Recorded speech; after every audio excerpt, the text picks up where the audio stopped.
Hola, hola, hola, hola.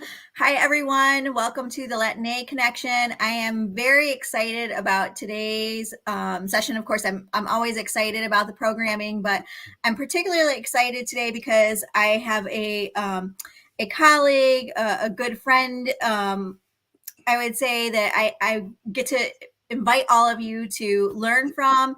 And I've known Ref for, I'm not quite sure. I feel like I've known you longer, but I feel like I just was the first time at the ASE conference. Is that the first time that we actually met in person? Yeah, it was. Mm-hmm. Okay. So, but I feel like I've known you a lot longer, and I'm really excited because Refugio is doing some amazing work in our community. And we were just talking about it before we jumped on. There are a lot of leadership books out there. If you were to Google leadership books, you will come up with thousands upon thousands of books. But there are actually very few leadership books that are made with the Latino audience in mind, written by Latinos. And so I'm super excited because I know that I've said, as a first gen college graduate, first gen working professional, first gen entrepreneur, that it was very difficult for me to go down my path. Just I didn't know what I didn't know, right? And how nice it would have been to have like people to explain things to me, to like personal branding, and I eventually got that through some awesome leadership programming through organizations like ASE and Alpha Prospenica. But the amazing thing is here is like Refugio had just printed his new book, the Latino Leadership Playbook, and it just came out this last month. And this is like everything you need to know. So if you can't like afford to go through, you know, a $2,500 program, like you have all the answers in this book. And you can see that I've, you know, already been marking it and stuff like that, because there's so much information. And it's not just the theory of leadership. This is really practical. This is practical about like, how do you take this and apply this to the workplace? And he's done a great job because he's interviewed so many people, brought in the expertise of various contributors.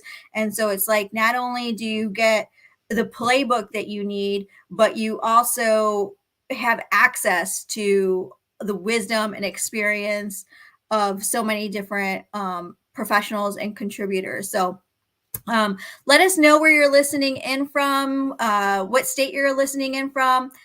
This is an interactive conversation, so feel free to engage, to type in your comments. Let us know in the meantime where you're listening from. And Ref, super excited to have you. I just want to start by asking you, I don't want to give your bio because I really want to hear you just, you know, from your words. Before we get started and talk about the book, just tell us a little about like who you are, your cultural background, and then what led you to write this book. Yeah, thanks, Ruby, and welcome everybody joining us. And before we get started, Ruby, I want to give you a shout out because you helped me with my public speaking. So anybody who needs kind of get over anxiety, and Ruby has been tremendously helpful, you know, especially as I came out with a new book. I had to do a lot of public speaking, which I've always struggled with in person. You know, webcasts are easy, but Ruby has been phenomenal with her services. So if you need public speaking or other, you know, where you suffer from anxiety, please use Ruby. She's phenomenal. So I just want to give you a shout out. Thank you. Appreciate that. You're welcome. Yeah. So about me, so I grew up in Chicago, born, raised, still live in the area. So I live right outside the city. Second generation Mexican.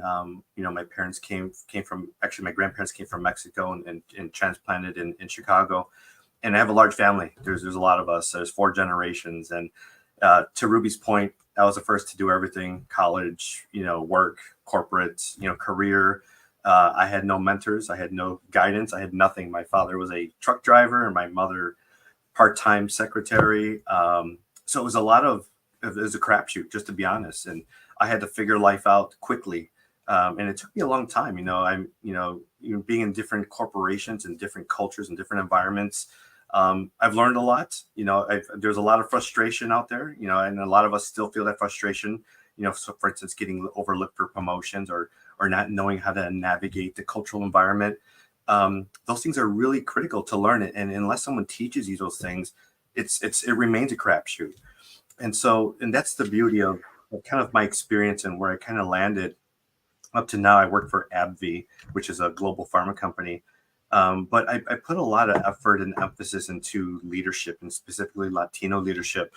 I currently lead our Latino ERG, so I get to see firsthand. And when I see the frustrations, it reminds me of my frustrations way back when in my career journey. And so, Ruby, what kind of inspired me in this whole thing was just to see the frustration that I felt back then, that I'm like, I can do something about that. And these are what I wanted to do. My style is very direct. I'm very results focused. I'm very red personality. If you ever do those insights, Yep. I still do the culture and the people, but I'm about results. And so it was funny when I was going to first write this book, it was going to be like a Cliff Notes version of do's and don'ts in the workplace, and specifically for Latinos. And because I was just like, just cut through the crap. Here's what you need to do exactly, and here's what not to do, and go. You're right. But it was funny or interesting as I spoke to you talked about all the contributors, over 50 contributors, Latinos across the world. They're like, you need some stories in here. You need to have it very well vetted as far as the research, the background, right? And so I did all that, and now it's a phenomenal, robust book. But it's very to the point. That's the thing I want to call out. It's very insights focused, very action focused, and again, what not to do. I want to make sure you don't sabotage yourself in the workplace as you're developing yourself. So that's the beauty of the book. It's I don't even call it a book. It's a toolkit. It's a resource to accelerate your development. My personal, kind of thing to you is if you take the time to invest in reading this tool, and again, take it in chunks depending where you want to grow. You will be different in a workplace. You'll start to see promotions come. You'll start to see opportunities come. You'll start to see sponsors come to you to sponsor you. And I even teach you in the book. I even cover how to approach sponsors and how to begin showcasing yourself different in the workplace to make sponsors attracted to you. To me, those are hands down. Those are elements that will move your career in a great way and make you show up differently in the workplace. So Ruby has a lot. I know I answered there. Yeah, no. And tell me, so you've reached definitely a level of success in your career, and now you're at the stage where you can contribute back. Like you said, you're seeing a lot of the frustrations that others are experiencing, and you've been there and lived through it. I'm curious, like from a personal standpoint, what are some of the obstacles that you've had to overcome that has helped you by overcoming them? Now you've seen the success that you have, but I'm sure that there was frustration that you experienced. So how can you share with us maybe what some of those experiences have been like, that were real personal to you, and how you overcame them to get where you are today? Yeah, absolutely. It was probably about up to about 6 or 7 years ago. I was struggling. I shouldn't say struggling. I was struggling getting promoted. It was very frustrating. I'm a project manager, program manager by trade, and any organization, I've always got the biggest, the best projects, right? Ref can do this, and he's going to excel and do well. But it's almost like the head down. Keep your head down and do your work type of thing. That was my focus. But I noticed, the others around me, non-Latinos, were getting promoted, and they were getting tapped on the shoulder for opportunities. I'm like, this just doesn't feel right. There's something I'm missing here. And so about 6 or 7 years ago, as a previous company, I spoke to a Latina executive, and I said, hey, here's what I'm seeing. Here's what I'm doing. What am I doing or not doing? And, it was interesting right away, get involved with across the company. So get involved with ERGs, for instance. Number one, she said, get involved. Secondly, is find ways to add impact outside of your job. What are you doing to volunteer? Are you meeting and greeting with other executives? Are you solving their problems? Are you helping? Are you looking for other ways to drive the business forward?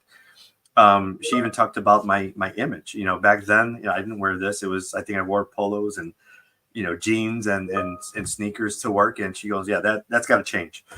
And she goes, if you want to be up here, you got to look the part and you got to act the part. Right. So I'm like, holy crap. I didn't know. And now you always, let me tell you, he always dresses the part. Like, that's right. Always like you stand out, even just from like the way that you dress, like super sharp. That's right. But it's all, it's funny. It was funny because that same night, I remember going back to my wife and I was like, I need to do a lot of things, but image was low hanging fruit. So I'm like, I changed my wardrobe that night. So I did this. And so for about a month at work, they thought I was interviewing every day because of the way I was dressed. And yeah, that was funny. But it was interesting because, now because of the way I was dressed, when I would go into the men's restroom, for instance, the senior executives, they would stop me and talk to me out of nowhere. Like before, it just never happened. And so I saw an immediate shift on how people viewed me and perceived me and engaged with me, right? Especially the senior leaders. And that was just that piece. I'm not saying image is everything, but it definitely, it set the tone, right? And so then I started working on things like executive presence, which today is one of my strong suits. I'm a strong communicator, body language, presentation, written, etc. Those are the things. If it was interesting when I interviewed a bunch of executives or top level people for my book. Number one skill they look for is communication. And again, it's the verbal, the nonverbal, the written. If you can communicate and if you can storytell, those are things that can advance yourself, your career, and drive your business forward, help advocate for yourself, etc. And if you notice in my book, and that skill set, leadership skill set, communication is number one. Yeah. And then LinkedIn recently put out a report too, I just want to add, and that was the top skill also required is communication. That's right. And so really being able to communicate in all those ways, verbally, but also written, and being able to reach your audience is really important. That's right. And so the way, I don't cover all the details of the book is not a training, but use YouTube, look up confident communications and start playing with things, make it your own, especially with the nonverbal, how you use your hands, how you stand and all that good stuff. Because all that stuff matters. And even at work, if you're watching an executive, pick up on different executives that resonate, their gestures resonate with you, and start playing with those types of things. Again, all those little nuggets, they're micro nuggets, but over time, you put all that together and you package that to make it your own. Those are the things that get you noticed in the workplace. At the end of the day, hands down, I want to get you promoted and I want to get you sponsors. Those are the things that are going to elevate your career. And that's how the book is built. Yeah. And I think what you said in the very beginning of that question you brought up is like, for you, it was a lot about working hard, right? And I think that's something that you talk about a lot in your book is just some of these, cultural strengths and some of the values that we bring in, and hard work is one of those, things that I think has been ingrained in all of us. I know it was a thing that my mom said was like, be humble, work hard, and like, keep your head down. Like that was like the advice that I got from my mom. Right. And similar to you, there's so many great things I learned from my mom. But that was not the best advice for, being in the professional workspace. And so, what I heard you say was, really we have to start looking at things more strategically also. Right. And so, my question to you is, how can Latino professionals leverage their unique cultural strengths, such as like collaboration or resilience or hard work, to excel in the corporate workplace? Yeah, great question, Ruby. And I'll start off by saying that, I want to shift the narrative, think in terms of working smart. And I cover this in the book, right? It's critical that you work smart. It's critical that you add impact outside of your role. When I interviewed Marissa Solis, who's the SVP of the NFL, one of the SVPs there, she said, don't be defined by your role. Because if you're a marketer and you're best marketer, you're always going to be a marketer, right? Or, you're not going to be, you need to develop impact across the organization to be known as a leader, to be known as somebody who understands the business, who's going to come up with ideas to drive the business forward. Those are the people that get noticed, and those are the people that get promoted and get these senior leadership roles. So I just want to call that out. And Ruby, bring me back to the last part of your question. I want to make sure I address it. So just about how we can leverage our cultural strengths in the workplace so that, we're using them to our advantage. Yeah. And I'll use myself as an example. So I lead global programs, global teams, I work across the world, and, I've been successful in that because of my background. So, we're very family oriented, group oriented. So I connect extremely well with others across the world, and I use that as a superpower. And I know I have that because of my cultural background. The other thing is I'm very passionate, like a lot of us are passionate. I'm extremely passionate about careers. I'm extremely passionate about driving business and driving results. And people feel that when I talk to them. And then that's why I'm able to connect. So again, another great way to use your cultural background. The other thing I like to call it for Latinos is we're great problem solvers. So if you think back to when we were younger, you always had somebody moving in, a cousin or whatever, your grandma, whoever. But when that happens, we shift and we pivot and we make it work, and we make it work quickly, right? And with flair, it seems like, and it's like we never skip a beat. And so when I think of those days, how we problem solve so easily, it's just bring that to the workplace, problem solve. That's exactly what we do, and I still do those things at home today. You're just always in problem solving mode. Something's going to happen, and you pivot. And so I want Latinos to use that global mindset that I just spoke about. Use the collaboration to work with teams, well, and drive business forward. Even in the book, I have a chapter on collaboration. Again, those are the things that get you noticed. If you're known as a great team player and knows how to operate with teams to drive results, that's always a great place to be. So Ruby, those are a couple of examples of using a cultural background for that. Great. And we have a question from the audience. This comes in from Christina. Many startup companies don't care about presence.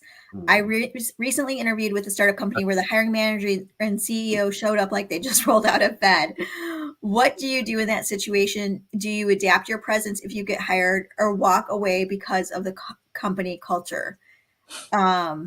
This is a really good question. I mean, I think part of this is like knowing that company culture, but Ref, what do you think?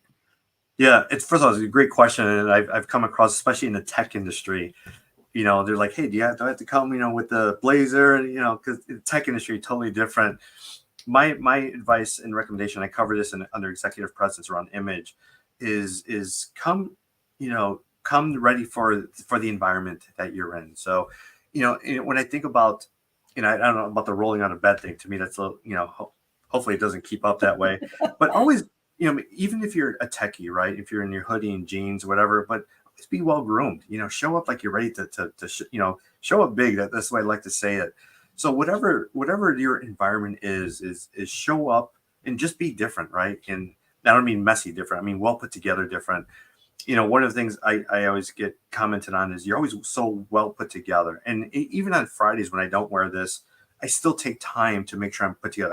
Everything's in place, right?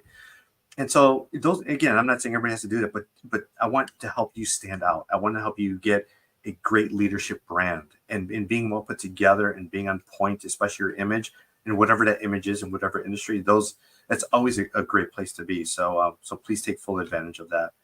Yeah. And I think the other part of it is not just how you dress, but it's the energy that you bring into that room. Right. So, I mean, I tend to think that better, Ref saw me earlier because we were testing, and I was like, I don't have any makeup. I'm like, I'd been running around doing errands this morning, so I was not at all ready.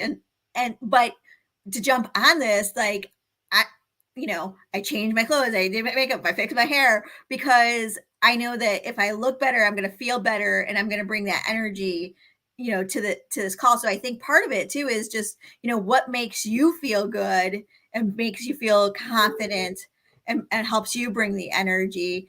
But and then again, it's like knowing your audience too, and thinking about what's going to make you distinct. I actually keep a note on my monitor. I have 2 monitors, and I have to remind myself. Someone once told me in a public speaking class that I took last year, I have to be twice as big as it says, be twice as big as you are. So It's like, really bringing that energy, because sometimes as an introvert, I'm very good in one-on-one situations, and then I kind of like revert back, right? Go into my shell.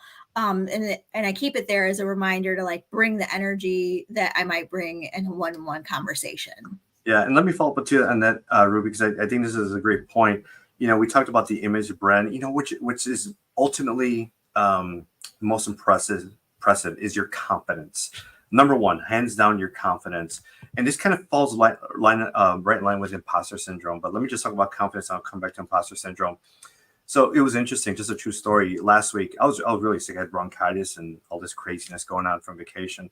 And I went to the doctor, and I wasn't dressed well, right? I had my hat on, I had a hoodie, and I probably looked like some dude from the hood to the doctor.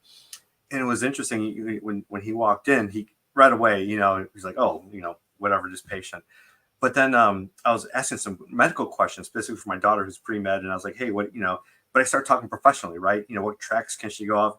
And so his perception changed, and the way he communicated with me changed as soon as I started talking, and as soon as he saw my body language when I stood up, and the confidence I had. And so, bottom line, no matter what situation you're in, if you come in confidently, you know what you're doing, you have great body language. Body language, it doesn't matter what you're wearing, you can have great body language. And study body language, please. There's plenty of stuff with Joe Navarro on YouTube. Those things will make a huge difference for you personally as well as professionally. But I want to go back to imposter syndrome really quickly. The way I built the book is I want to give you supreme confidence. So imposter syndrome comes from not being confident. But if you apply yourself, you read, you apply, you practice, and you're going to fail too. But over time, you'll master these concepts. Imposter syndrome goes away. That's exactly how I built the book. That's exactly the intent of it. I want to develop high impact, confident Latinos. So again, make you promotion ready, sponsorship ready. Those are the key elements of the book. Yeah, that's awesome. And I know that's a topic that comes up a lot in our community is imposter syndrome, and that I think part of that is just the lack of representation that's out there. And I know in the beginning of the big book, you bring in a lot of data and the data shows that, there's 4% of representation when it comes to Latinos in leadership roles. And so I think that's where some of, I always look at imposter syndrome in two ways. One is there's what you're talking about, kind of the internal barriers and struggles, which is, maybe a lack of confidence or a lack of even competency sometimes. And then there's like the external piece of it, which is like, there's not enough of us that are in these roles, whether leadership or even in industries. Right. Right. And McCall here says, my mom said, what I'm doing, play it safe. It's better be overdressed than overdressed. That's why I said, when in doubt, Absolutely. to be better to be overdressed than underdressed. But Ruby, let me come back to the imposter syndrome just really quickly. And yes, 100%, even in my role, not many Latinos, I always hear the term, if you can see it, you can be it. But a lot of times, with Latinos in senior level roles, you can't see it. I say you cannot see it. And so again, my advice, my what I like to ask for all Latinos, again, we're problem solvers.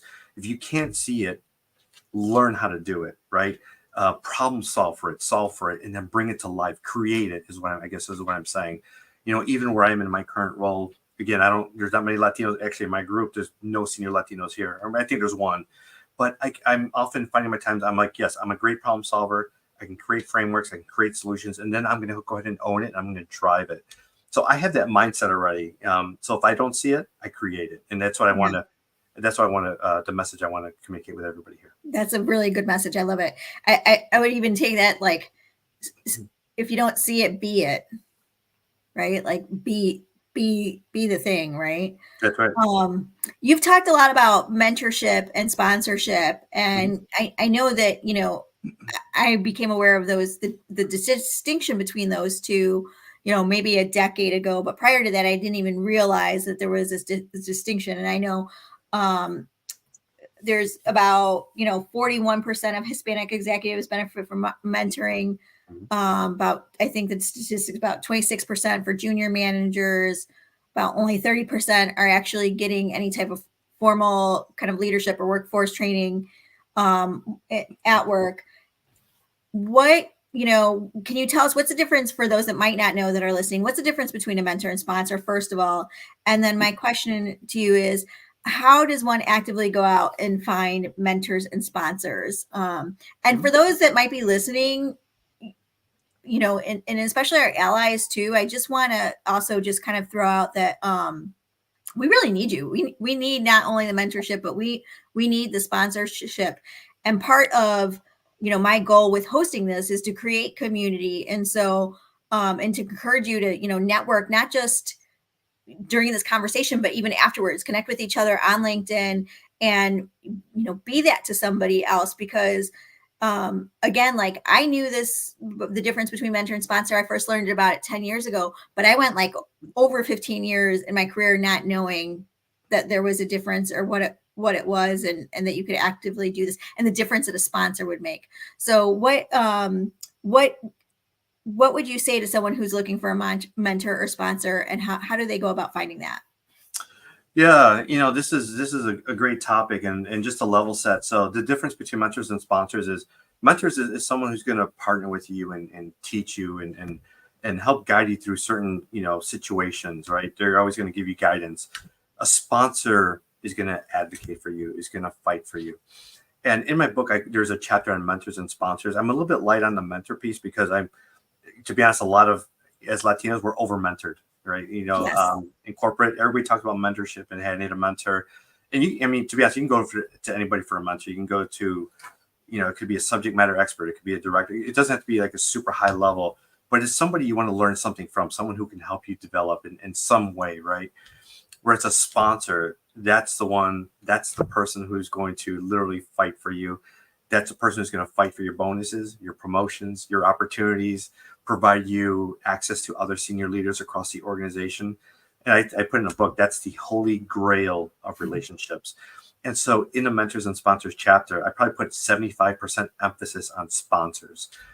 And so what's interesting is Latinos, we think we have to get a Latino sponsor. No, two of my sponsors currently are female, right? And they're white. And I do that on purpose because I want to get that broader perspective. I need to learn things that I wouldn't otherwise learn. That's the beauty of sponsorship. Um, so so as you select sponsors or identify sponsors, look for those in your organization. Number one, they should be VP and above. I'll just say that right off the bat. Those are the ones that make decisions at those tables, the promotion tables and the bonus and the review tables. Those are the ones that are going to be making those decisions. So find out, scan the environment of who's most influential, and then really who really like is who do you feel compatible with your style. So for instance, one of my current, I should call it super mentor, because I'm trying to get towards a sponsor, but high energy, very connected across the organization. So I know if I want to lean in, I now I have an into the entire organization. So I'm very strategic on who I select and how I select and when I select. Like I said, even in the one situation, I said, hey, can you mentor me? That's the way I usually open things up. And then I meet, periodically once every month, once every couple of months, and I provide them updates on things I'm working on. The goal would be over time to get a sponsor. You have to work with that VP over time because they're going to put their name on the line for you.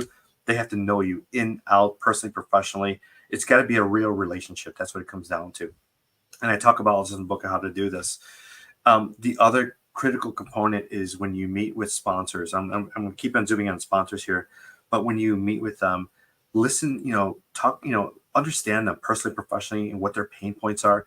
If you can add value to them and help them solve their business agenda or personal agenda, that's adding value, and they're going to get even more behind you. So that's the beauty of sponsorship, and it's a two-way street as far as value. And it never dies. Keep that relationship active, and in it, I teach you how to make that relationship easy for a sponsor, because VP and above, they're extremely busy. So the more structured you are, the more thoughtful you are, and you're prepared for every interaction. That's where you want to be, and that's what creates great sponsors, and that's what will help elevate your career. Yeah. And there's a question coming in. We have two questions. The first one comes from Christina. How do you work with a sponsor versus a mentor, and what's the difference in the relationship? And so I think you've covered part of this with, a mentor is someone who's going to kind of guide you because they've been through that journey and can be anyone. A sponsor is specifically going to be VP and above and is going to be championing you and pushing for your promotions, pushing for your, pay and for opportunities. But, what does that look like when you're working with a sponsor versus working with a mentor? Yeah, sponsor is a little bit lighter touch, I would say. Getting with a VP and above as sponsors is really, like I said, they're extremely busy, so you want to maximize that time. So, but when you do meet with them, again, have a great agenda, have and have it organized. What the things you've been working on and the impact it's made to the business. I'm an ERG leader, so I talk about some of the ERG things, and I highlight those things and how I'm impacting the entire enterprise, for example. I'm showing the things with my book and how I'm trying to be a role model for Latinos. So, sponsors, when I talk to them, I was like, what do you look for in mentees? They look for people who are enthusiastic, for people who are role models, people who are winners, people who know how to drive the business forward, who understand the business. because the more of those elements that the sponsor knows about you, again, they're going to be very comfortable championing you, like you said, Ruby. From a mentor perspective, I go to different areas for mentors across the business. If I want to learn about a specific business unit, I'll identify a director or VP as like, hey, do you mind mentoring me for like half a year? I just want to learn more about the business and talk to me about it. And plus, I'll add value. Again, I'm always adding value to them too. It's not just a one-way street. But think in terms of that, adding impact, adding value for wherever you're touching in the organization. So whether mentor, sponsor, ERG, or other, if you think in terms of adding impact, adding value, that's going to drive your career forward. Yeah, so important. Sonia has this question. She says she's at the VP level and the only one above her is the CEO. Can she ask him to be her sponsor? 100%. And the beauty of sponsorship, and I know this can, this can take on a couple different forms, especially at that level, is, definitely if you're at the VP, definitely get the CEO, level above you, but also look for sponsorship outside of your organization. And I don't know if it's a mentor or sponsor. I haven't played with that too much, but bottom line is build your network of senior leaders outside the organization, CEOs, and pressure test different things, your career, and because that can also lead to additional opportunities for yourself as well. And if you engage them in that sponsor type of relationship, that's a very special relationship. And again, those are the things that are going to move the needle for you in your career. Yeah. And I think that's really important too, is I know personally, I've had mentors and sponsors. And I've always thought, it's really build your personal board of directors, and in there, include like a mentor, a sponsor, maybe a colleague, maybe even a friend. But the key with a friend is someone who's going to tell you the truth. Really tell you. A therapist might be in there too. Coach, think about who the people are going to be on that board of directors. And I always think it's a good idea to have, internal and external, because when you have someone external too, sometimes when we are internal, and if you're in an organization that has a strong culture, it starts to sound a little bit like an echo chamber. So having that outside perspective can be really helpful, from outside of the organization, and sometimes even from other industries as well. I've definitely learned that. Ref, we have this other question from Angelica. What would be your advice for young Latinos working towards leadership roles? And what advice do you wish you had back when you started your journey? Yeah. Great question. And to be honest, I wish I had my book when I was yes, exactly. Yeah. And to be honest, that is the exact way I built the book. When I wrote it, I'm like, I just kind of cleared, because I had so many ideas coming at me as everybody's like, you should do this, you should do that, like 8 million ideas. Right? I'm like, all right, just everybody stop. Yeah, I was like, here's everyone has an idea when they're not the ones writing it, right? I'm like, you write your own book if you want. But to be honest, the cleanest way I can say it is I wrote the book as if I was going to give it to my 20-year-old self. I use the analogy like Back to the Future, the movie Back to the Future, where the bad guy Biff goes into the future and he steals the sports almanac, and he goes back in time. He gives it to his younger self. He goes, bet on all these teams are all going to be winners. And that's exactly what the book is. It's a book full of winners. You do this, you will be exceptional in the workplace. Your career will accelerate quickly. And so I can't say it enough that this book is a toolkit. It's the almanac from Back to the Future. It's a book of winners, and it's a book of actionable insights that are going to help you. Yeah. And I think, if I had advice, I actually had written a post about this, and I think it's on my, if you go to my profile, it's actually one of the ones that are pinned. And the 3 pieces of advice that I would just sum up is, 1 is, build your brand. 2 is like expand your network or develop your network. And then 3 is like know your worth. And when I say your worth, I'm not just talking about your that expands to just like knowing yourself, maybe knowing yourself and your worth, knowing your strengths, knowing what you're good at, knowing how to communicate that. But those are the things I would 3 things that I would say is like build your brand, expand your network, and because everything happens in and through relationships, everything, promotions, opportunities, being on leadership development programs, everything happens through relationships. So build those relationships. And you've heard Ref say over and over again, it is a mutually beneficial relationship, right? You're getting value, but you're also giving value. So that's the important thing, is to know that it goes two ways. Yeah, and Ruby, I'll jump in on just my three things. I know I talked about the book in general, but if I had to say, these are the three things that you should do is, number one, think with an impact mindset. I was talking in terms of impact. So whether it's impactful for your career, whether it's impactful for your sponsors, or impactful for your business, think of how you're driving impact. And just to kind of reiterate what we talked about earlier is really around communication. Work on and excel and master your communication. Use YouTube, play with it. It takes time, but master it. And again, verbal, nonverbal, and written, all those extremely important. And then the last piece for me is just one of my personal favorites is the executive presence. Those are the things that are going to inspire action for others to do big things, wherever you are. If you have great presence, it just takes you such a long way. So those would be my three call outs. And then the last piece, to your point, Ruby, is knowing your worth. I'll take it even a step further. The Latinas, we get paid, or Latinos get paid 54 cents on the dollar compared to white male. Because of that, I created 2 chapters at the end: how to ask for promotion and how to negotiate your salary.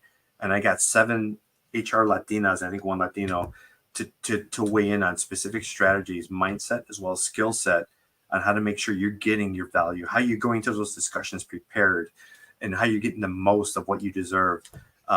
Far too often, we take that first offer, never do that, always negotiate, and it teaches you how to negotiate. So please take full advantage of that. Yeah, that's so, yeah, it's one of the things I constantly hear about, is like that pay wage gap. Probably, it just hit so close to home, I think, in my own experience when I was in corporate, that I constantly hear that, how do we negotiate for more? And you've laid it out, you've gotten the behind the scenes. And so this is, why you want to get your book, get one for you, get one for a friend, because we have to share the knowledge. So many of us didn't know. I didn't even know that you could negotiate. I didn't even actually know that was a thing until, like I said, I went through a Latino leadership program a decade ago, and I was like, all this time I'm just taking the offer and never even negotiated, because I didn't know that was actually a thing. Just really quickly on that, Ruby, I know we're coming up against time, but just how powerful that is even me as a Latino. I remember early in my career, I got a job offer or whatever. I was making like 55,000 at the time. And I thought, I was like, man, I'm rolling. I'm making more than my parents made. I was like, this is great. And I overheard a colleague, the same position, a little bit older, but same position, making 40,000 more than I was for doing the same exact work. And I was like, yeah, that's not cutting it. And so that's the importance of those chapters. If anything, read it for those chapters, because if you set up your salary the right way from the start, because if you start low, you're always gonna be playing catch up. You gotta start what you're worth and get that max amount, and then that'll tee up the rest of your career. Yeah. And what the role is, the market value of the role, right? Because your worth can't even be placed on a salary. So what is marketplace for that role? There's so much good information in this book, y'all. There's key takeaways, and just the way, I'm just trying to kind of show you, but like it's very easy to read. And the way that it's just laid out is, there are do's and don'ts in here. There's key takeaways, there's recaps. I really want to encourage you to get this book, because again, just like Ref said, this is everything that, I think many of us wish that we had earlier on in our careers, because we just didn't know how to navigate the system if we didn't come from families that were already working in the office space. There's so many more questions I want to ask you that it's hard to narrow this down, because I know we're coming down to the end here. So I'm going to encourage you all to check out the book. You can get it on Amazon, and but I know that you have a big commitment towards advancing Latino professionals, Ref, and over time we've talked about this quite a bit, and your your commitment is really visible. So I'm wondering what's the vision that I think this is a great way to kind of close out. Like, what's the vision that you have for our community and for what leadership looks like? And what do you hope to see and inspire out of all of this? Yeah. So, I mean, to be honest, it cuts into numbers you spoke about, Ruby. We're 20% of the population, but only 4% is senior level roles. My goal is to match that 20%, 20 for 20, hopefully in 20 years. And I think this type of toolkit can get us going in that direction. As Latinos, again, we work hard, right? We're passionate. Take these insights, apply yourself, share the knowledge with college students. And I'm also working on the college curriculum with these same insights. Keep the discussion going, change the discussion. So let's move the discussion from imposter syndrome to what am I doing in the playbook that's going to drive my career forward, instead of saying why I didn't get a role versus I can't wait to get my next role and keep my career moving. What I'm trying to do with this time right now in this moment is change the narrative, change the discussion between all of us. But it starts with all of you. You have to take that leap, invest in yourself, invest in our community, and drive forward. Everybody has to come together on this, or else it doesn't happen. So again, I'm all in. Ruby, I know you're all in, and I'm hoping the audience is all in. And again, share the wisdom, share the book, read your book, apply yourself, and magic will happen. Yeah, absolutely. I mean, there's just so much that you've put in here.